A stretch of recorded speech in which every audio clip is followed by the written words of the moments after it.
నమస్కారం ETV news కు స్వాగతం. రెండేళ్లలో 105 నియోజకవర్గాల్లో యంగ్ ఇండియా రెసిడెన్షియల్ పాఠశాలల నిర్మాణం పూర్తి కావాలని ముఖ్యమంత్రి రేవంత్ రెడ్డి ఆదేశించారు. యంగ్ ఇండియా సమీకృత గురుకులాలు చాకలి ఐలమ్మ మహిళా విద్యాలయంపై సీఎం సమీక్షించారు. యంగ్ ఇండియా రెసిడెన్షియల్ స్కూళ్లకు స్థల సేకరణ, నిర్మాణాలు, ఇతర పురోగతిపై అధికారులను అడిగి తెలుసుకున్నారు. నిర్దేశిత గడువులో పనులు చేసేలా ప్రణాళిక చేసుకోవాలని సీఎం ఆదేశించారు. స్థలాలు గుర్తించిన నియోజకవర్గాల్లో వేగంగా పనులు పూర్తి చేయాలని చెప్పారు. మిగతా చోట అనువైన స్థలాలను సేకరించాలన్నారు. కలెక్టర్లు క్షేత్రస్థాయిలో పర్యటించి స్థలాల గుర్తింపు ప్రక్రియ పూర్తి చేయాలన్నారు. వారం రోజుల్లో పూర్తి వివరాలతో నివేదిక ఇవ్వాలని రేవంత్ రెడ్డి ఆదేశించారు. చాకలి ఐలమ్మ మహిళా విశ్వవిద్యాలయంలో పూర్తి స్థాయి మౌలిక సదుపాయాలు కల్పించాలని తెలిపారు. భవిష్యత్ అవసరాలను దృష్టిలో పెట్టుకుని ప్లేగ్రౌండ్, అకాడమిక్ బ్లాక్, ఇతర సౌకర్యాలకు ప్రణాళికలు సిద్ధం చేయాలన్నారు. యూనివర్సిటీ అభివృద్ధికి అవసరమైన నిధులు ఇచ్చేందుకు ప్రభుత్వం సిద్ధంగా ఉందని సీఎం స్పష్టం చేశారు. రైతుల పురోగతిలోనే నిజమైన అభివృద్ధి దాగుందని తెలంగాణ ప్రభుత్వం వ్యాఖ్యానించింది. అన్నదాతను కాపాడకుండా ఏ వ్యవస్థను అభివృద్ధి చేయలేమని తెలిపింది. 2025-26 ఆర్థిక సంవత్సరానికి గాను హైదరాబాద్ కార్యాలయంలో నాబార్డు సంస్థ రుణ ప్రణాళికను విడుదల చేసింది. ఈ కార్యక్రమానికి ఉప ముఖ్యమంత్రి భట్టి విక్రమార్క, మంత్రి తుమ్మల నాగేశ్వరరావు హాజరయ్యారు. తెలంగాణలో డ్రిప్ ఇరిగేషన్ ప్రోత్సాహానికి బ్యాంకర్లు ముందుకు రావాలని భట్టి విక్రమార్క పిలుపునిచ్చారు. సూక్ష్మ పరిశ్రమలు, స్టార్టప్లకు హబ్గా తెలంగాణ నిలుస్తోందని తెలిపారు. ప్రభుత్వం అత్యంత ప్రాధాన్యత ఇస్తున్న వ్యవసాయ రంగానికి బ్యాంకర్లు మద్దతివ్వాలని మంత్రి తుమ్మల కోరారు. ఆయిల్ పామ్, చేపల పెంపకం, నూనె గింజల పంటలకు ఇతోధిక సాయం చేయాలని సూచించారు. పంట ప్రాసెసింగ్, స్టోరేజ్ యూనిట్లు, హార్టికల్చర్ను పెంపొందించేందుకు సహకరించాలని చెప్పారు. వేల కోట్లు ఎగ్గొడుతున్న వ్యాపారులకు రుణాలిచ్చి చిన్న రైతులను మాత్రం ఇబ్బంది పెట్టడం సరికాదని మంత్రి తుమ్మల హితవు పలికారు.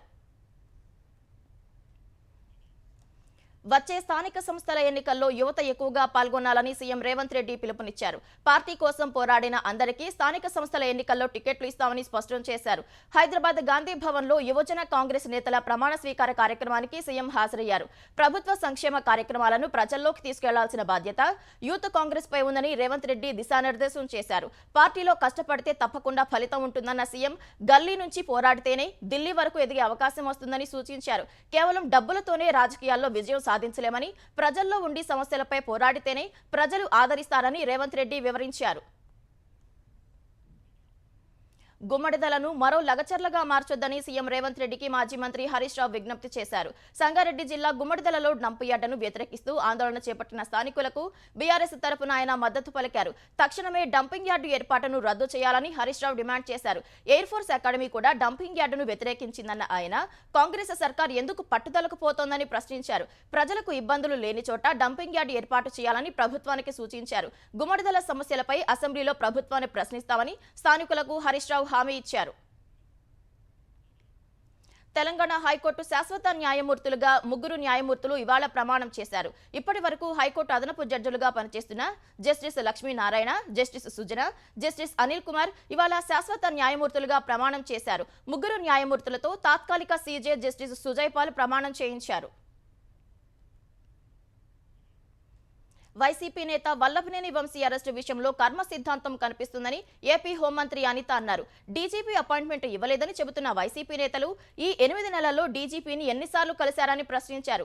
వంశీ అరెస్టు అక్రమం కాదని, సక్రమమే అనేందుకు అన్ని ఆధారాలు ఉన్నాయని హోంమంత్రి స్పష్టం చేశారు. నిందితులను అరెస్టు చేసే క్రమంలో జాగ్రత్తగా ఉండాలని పోలీసులకు సూచించినట్లు అనిత తెలిపారు. ప్రస్తుత డిప్యూటీ స్పీకర్, మాజీ ఎంపీ రఘురామకృష్ణరాజు కస్టోడియల్ టార్చర్ కేసులో నిందితుడు తులసిబాబుకు హైకోర్టులో చుక్కెదురైంది.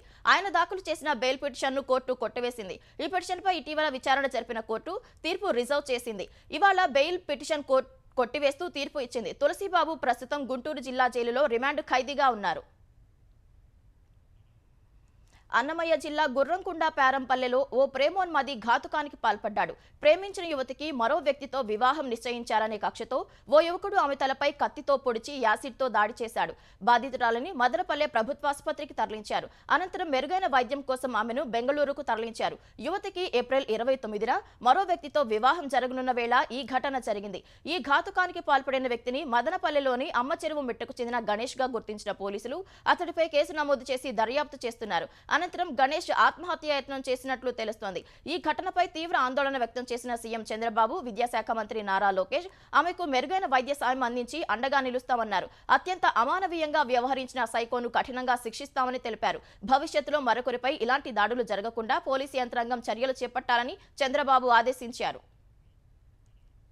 2030 నాటికి ద్వైపాక్షిక వాణిజ్యం ఏడాదికి $500 బిలియన్ స్థాయికి తీసుకెళ్లాలని భారత్, అమెరికా లక్ష్యాన్ని నిర్దేశించుకున్నాయి. ఇందుకు పరస్పర ప్రయోజనకరమైన ద్వైపాక్షిక వాణిజ్య ఒప్పందాన్ని ఈ ఏడాది చివరి నాటికి కుదుర్చుకోవాలని అమెరికా అధ్యక్షుడు డొనాల్డ్ ట్రంప్, భారత ప్రధాని నరేంద్ర మోదీ మధ్య జరిగిన చర్చల్లో నిర్ణయం తీసుకున్నారు.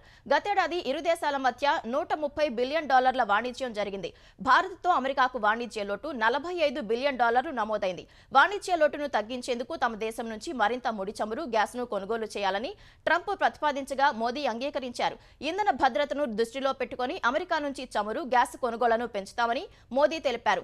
ఆర్థికాభివృద్ధి, జాతీయ భద్రత, ఉద్యోగ కల్పనను దృష్టిలో పెట్టుకుని వాణిజ్య బంధాన్ని దృఢపరచుకోవాలని మోదీ, ట్రంప్ నిర్ణయించినట్లు ఇరు దేశాలు సంయుక్త ప్రకటన విడుదల చేశాయి. ఇదే సమయంలో అమెరికా నుంచి దిగుమతి చేసుకునే బైక్లు, ఐటీ, వ్యవసాయ ఉత్పత్తులు, లోహాలు, వైద్య పరికరాలపై భారత్ సుంకాలను తగ్గించడంపై ట్రంప్ హర్షం వ్యక్తం చేశారు.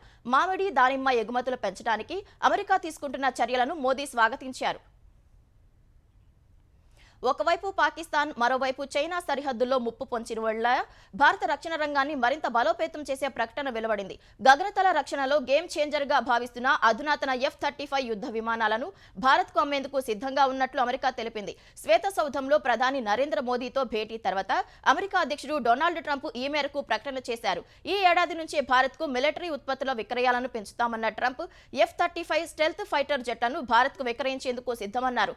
తూర్పు లద్దాఖ్ సరిహద్దుల్లో భారత్, చైనా మధ్య ఉద్రిక్తతలపై మాట్లాడిన ట్రంప్ ఈ సమస్య పరిష్కారానికి తన సాయం కోరితే చేస్తానని తెలిపారు. చైనా, భారత్, రష్యా, అమెరికా కలిసిపోవాలని తాను కోరుకుంటున్నట్లు ట్రంప్ తెలిపారు. అటు అమెరికా ప్రయోజనాలే ప్రధానమని ట్రంప్ భావించినట్లే తాను భారత ప్రయోజనాలే అన్నింటికంటే ముఖ్యమని భావిస్తానని ప్రధాని మోదీ తెలిపారు. ముంబై భీకర ఉగ్రదాడి ఘటనలో దోషిగా తేలిన తహవూరు రాణాను భారత్కు రప్పించే ప్రయత్నాలు ఫలించాయి. ప్రధాని నరేంద్ర మోదీ అమెరికా పర్యటన నేపథ్యంలో తహవూరు రాణాను భారత్కు అప్పగించేందుకు అమెరికా అధ్యక్షుడు డొనాల్డ్ ట్రంప్ గ్రీన్ సిగ్నల్ ఇచ్చారు. ప్రధాని మోదీతో భేటీ తర్వాత సంయుక్త విలేకరుల సమావేశంలో ట్రంప్ ఈ మేరకు ప్రకటన చేశారు. ఇదే నిర్ణయం మరింత మంది నేరగాళ్లకు కూడా వర్తిస్తుందని పరోక్షంగా ఖలిస్తానీ వేర్పాటువాదులను ఉద్దేశించి వెల్లడించారు. ట్రంప్ ప్రకటనపై హర్షం వ్యక్తం చేసిన మోదీ ముంబై దాడుల సూత్రధారిని భారత్కు అప్పగించే ప్రక్రియ వేగవంతం చేసినందుకు ట్రంప్కు కృతజ్ఞతలు చెప్పారు. పాకిస్తాన్ సంతతి కెనడా వ్యాపారవేత్త తహవూరు రాణా ప్రస్తుతం లాస్ ఏంజల్స్ లో జైలులో ఉన్నాడు. అతన్ని తమకు అప్పగించాలని కొంతకాలం నుంచి భారత్ పోరాడుతుండగా ఈ డిమాండ్ను సవాల్ చేస్తూ తహవూరు రాణా పలు ఫెడరల్ కోర్టులను ఆశ్రయించాడు. ఈ అభ్యర్థనలను ఆయా కోర్టులు తిరస్కరించాయి. చివరి ప్రయత్నంగా గతేడాది నవంబర్ 13న అమెరికా సుప్రీంకోర్టులో రిట్ పిటిషన్ వేగా దాన్ని కోర్టు కొట్టేసింది. ముంబై ఉగ్రదాడికి మాస్టర్ మైండ్ గా భావిస్తున్న డేవిడ్ కోల్మన్ హెడ్లీ ముంబైలో రెక్కి నిర్వహించేందుకు రాణా సహకరించాడనే ఆరోపణలు ఉన్నాయి. మంచు వాతావరణం కారణంగా అమెరికా ఒరిగాన్ రాష్ట్రంలోని మాల్టనోమా ఫాల్స్ సమీపంలో సుమారు 30 వాహనాలు ఒకదానికొకటి ఢీకొన్నాయి.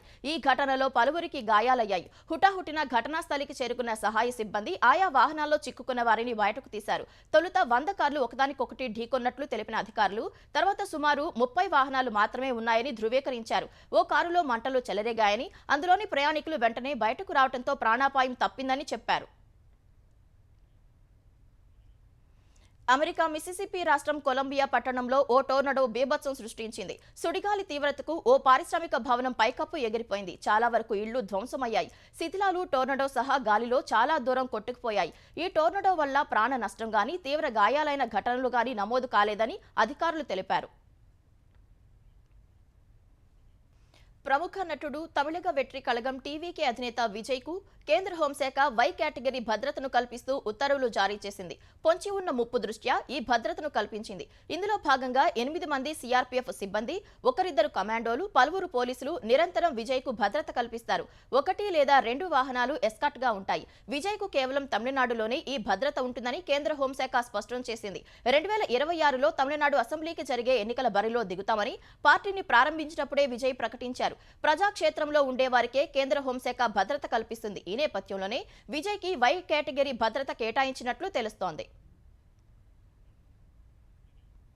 ఆంధ్ర ఒడిశా సరిహద్దుల్లో మావోయిస్టులు 4 చోట్ల అమర్చిన డంపులను బీఎస్ఎఫ్ బలగాలు స్వాధీనం చేసుకున్నాయి. ఈ డంప్లలో 5 కిలోల బరువైన ప్రెషర్ బాంబ్, 5 టిఫిన్ ఐఈడీ బాంబులు, 3 ఎలక్ట్రిక్ డిటోనేటర్లు, ఎలక్ట్రిక్ వైర్, 2 ఎస్ఎంబీఎల్ తుపాకులు స్వాధీనం చేసుకున్నట్లు మల్కాజ్గిరి జిల్లా పోలీసులు ప్రకటించారు. ఇక్కడ స్వాధీనం చేసుకున్న బాంబులను ఘటనా స్థలంలోనే నిర్వీర్యం చేసినట్లు పోలీసులు తెలిపారు.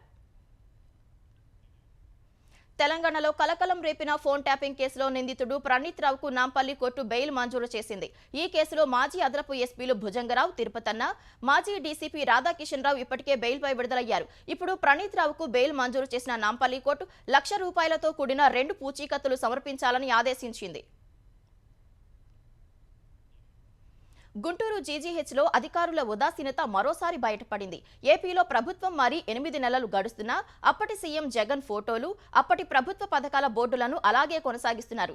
జీజీహెచ్లోకి వెళ్లే మార్గంలో ఎన్టీఆర్ వైద్య సేవా కౌంటర్పై ఆరోగ్య మిత్ర పేరు, జగన్ ఫోటోతో కూడిన లోగోలను అలాగే ఉంచారు. ఈ విషయాన్ని ఆసుపత్రి సూపరింటెండెంట్ రమణ దృష్టికి తీసుకెళ్లగా ఆయన కంగుతిన్నారు. వైద్య ఆరోగ్య శాఖ ప్రత్యేక ప్రధాన కార్యదర్శి కృష్ణబాబు జీజీహెచ్ పర్యటనకు వస్తున్నట్లు తెలిసి వైద్య సేవా కౌంటర్పై ఓ వస్త్రాన్ని కప్పారు. తర్వాత ఆరోగ్య మిత్ర స్టిక్కర్లు తొలగించారు.